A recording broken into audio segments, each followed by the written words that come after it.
the next inductee into the WWE Hall of Fame, and it's none other than Mr. T. Oh, yes, Mr. T, aka Clubber Lang from Rocky 3, is going to be going into the WWE Hall of Fame in their respected celebrity wing. And I know there are a lot of you folks that are like, it's about damn time. What has taken so long? Mr. T should have been going in. Now, I did some really good homework for you guys, as I have an answer as to why Mr. T has not gone into the WWE Hall of Fame, and it looks as though he was the one that was delaying things. Now, about 5 years ago, when it came around the time of WrestleMania 25, he actually had conducted an interview with Ringside's Chris Smith, and he had told him why he would never accept an invite into the WWE Hall of Fame.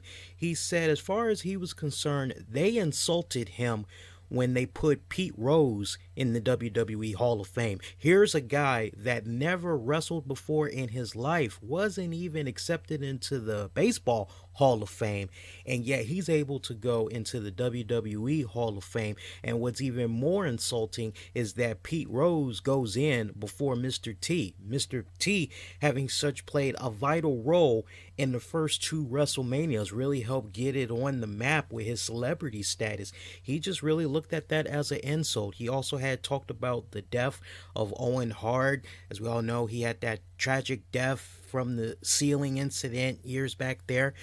He also had talked about how fake wrestling just became in later years. Also took a knock at China for when she had came into the WWE and all that. He really laid it down. He said that he is a man of principle, and that it's all of those reasons why he would never accept the invite into the WWE Hall of Fame. Funny how times have changed. I'm very curious to know what exactly has changed in those 5 years to make Mr. T have a different perspective. I know some of you guys will probably be quick to say, hey, it's money. I don't really think it's about money. Maybe Mr. T just kind of realizes that, hey, okay, they finally had got Bruno Sammartino in there. Now it looks like they're going to be inducting Lita, one of the all-time greatest divas champion of all time. One of the best now, not the best, one of the best. You got Jake the Snake Roberts, you got Ultimate Warrior, you got Carlos Colon, you got Percy Pringle, aka Paul Bearer. Maybe Mr. T kind of got wind of who all was going to be inducted.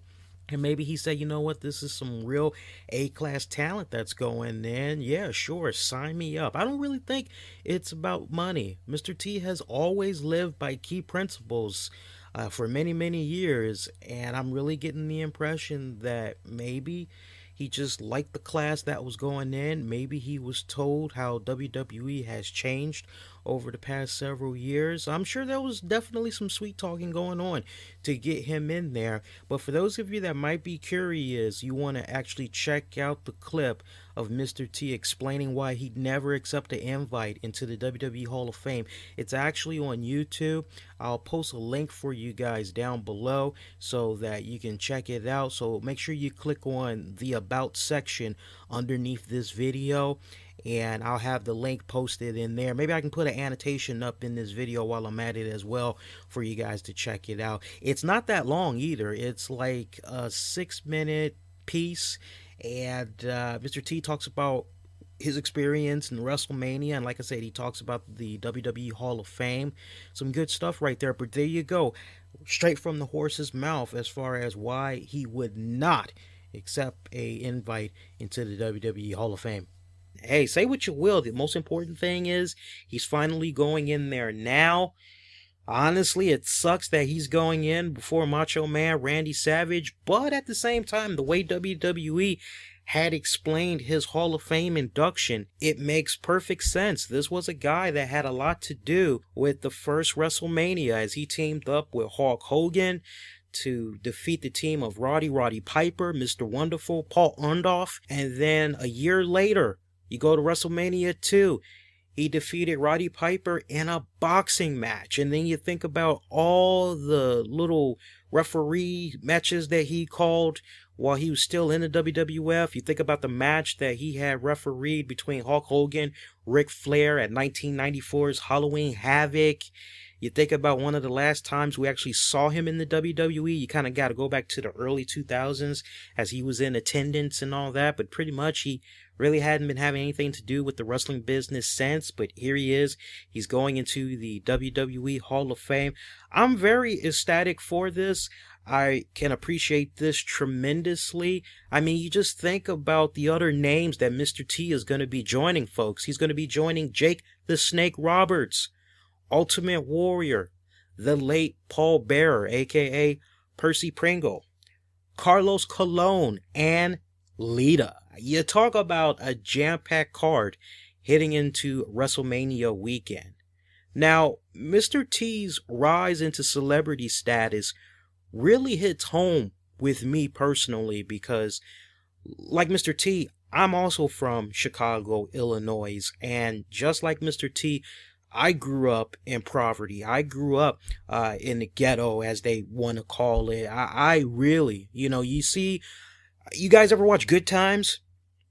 You just think all that stuff that was going on in Good Times, how there would just be oatmeal mainly to eat and all that. Yeah, that was pretty much what was going on in my household. Now, I was the only child, and a lot of times growing up, it was very, very rough for me, my family.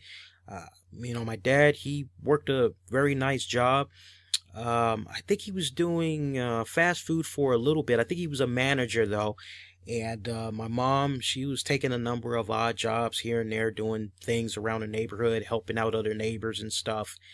And that was just for like the first several years, because when they had me, I believe they had me at a time when I want to say both my parents had dropped out of high school, when my mom had found out that she was pregnant with me. And, I'm proud to say that my mom, she eventually went on, continued her education. Not only did she get her GED, but she also went on to do community college. My dad, it was the same thing for him. At the time, they had to do what needed to be done and making sure that my mom carrying me was going to be all good. But I remember the first several years, at least the first 5 years, it was definitely rough for us. We lived in the projects. And just to give you an idea of where I was mainly living, kind of like that area in Good Times. But do you guys, those of you that have ever been to Chicago, those of you that are Chicago natives, do you guys remember the old Chicago Stadium where the Bulls and the Blackhawks used to play? Remember how you had all that funky ass rubble that was going on across the street from the Chicago Stadium? I think that was the site that was mainly used for cars, where they would go park and then they would go enter the stadium and all that. Well, just across the ways from that big old parking lot space, you had some projects that were over there. And I actually used to live in one of those for a couple of years there. And eventually I would actually go down there every single weekend to see my grandmother. And I would usually be there from like Friday night until Sunday morning. I would definitely be there during the holidays and all that. I did not like it when I used to go down there.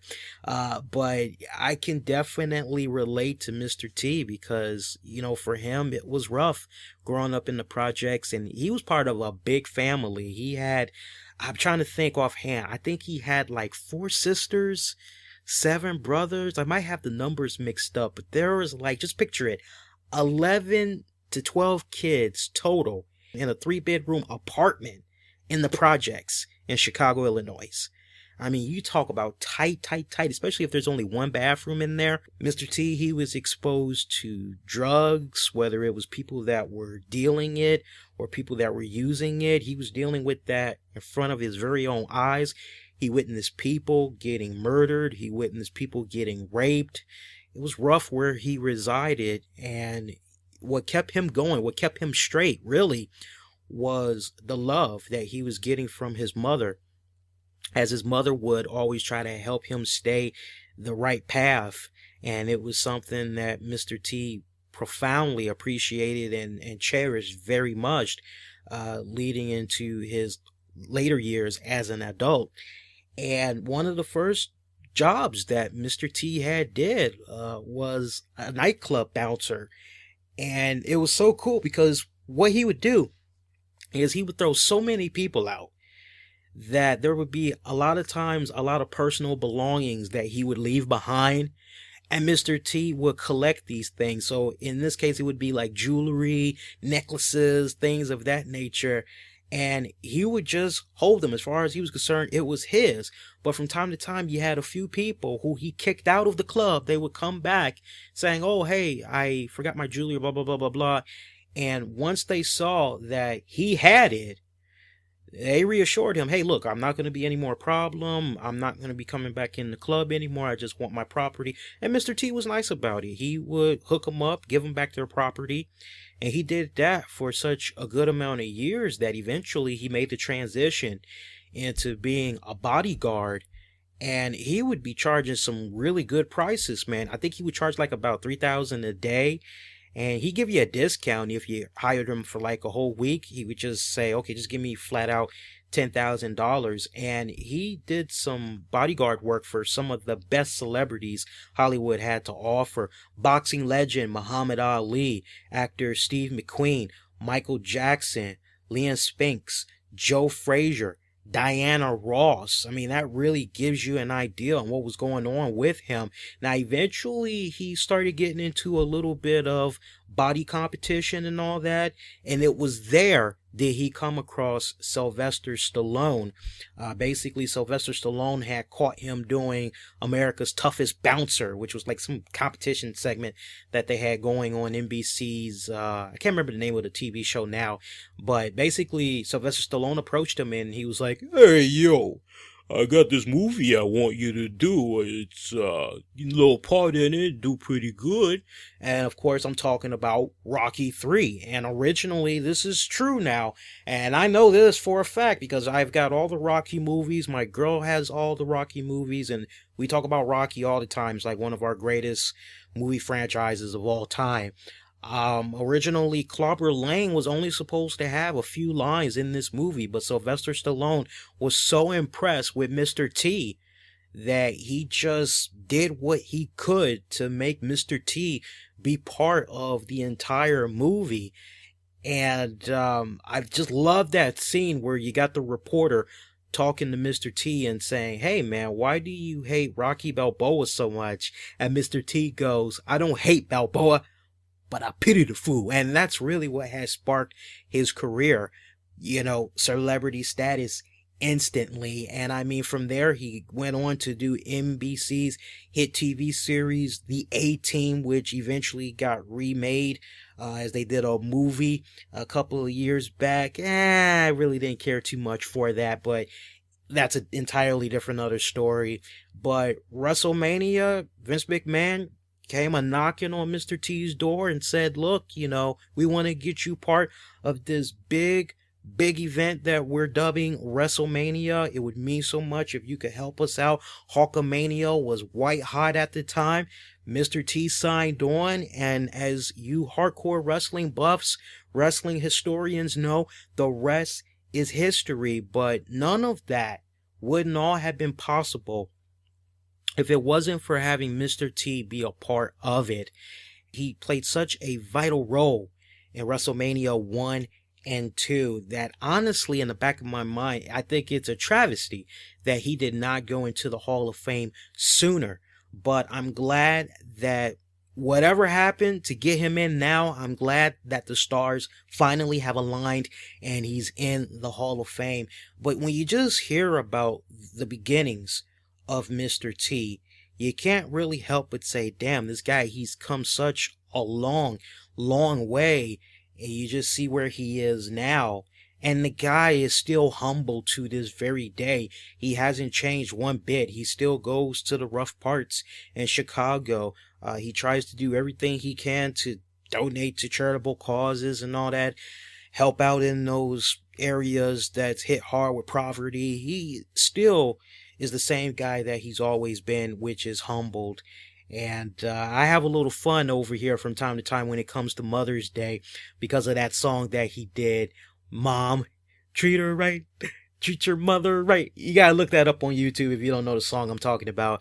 But that always gives me a chuckle every time I think of it. But yeah, man, I have no problem whatsoever with Mr. T going into the WWE Hall of Fame. Of course, now the big question, who's gonna be inducting Mr. T into the Hall of Fame? That's the real question right now. There's a couple of people that I was thinking about. I'd love to see Mr. T get inducted by Hulk Hogan, or it could be Vince McMahon himself.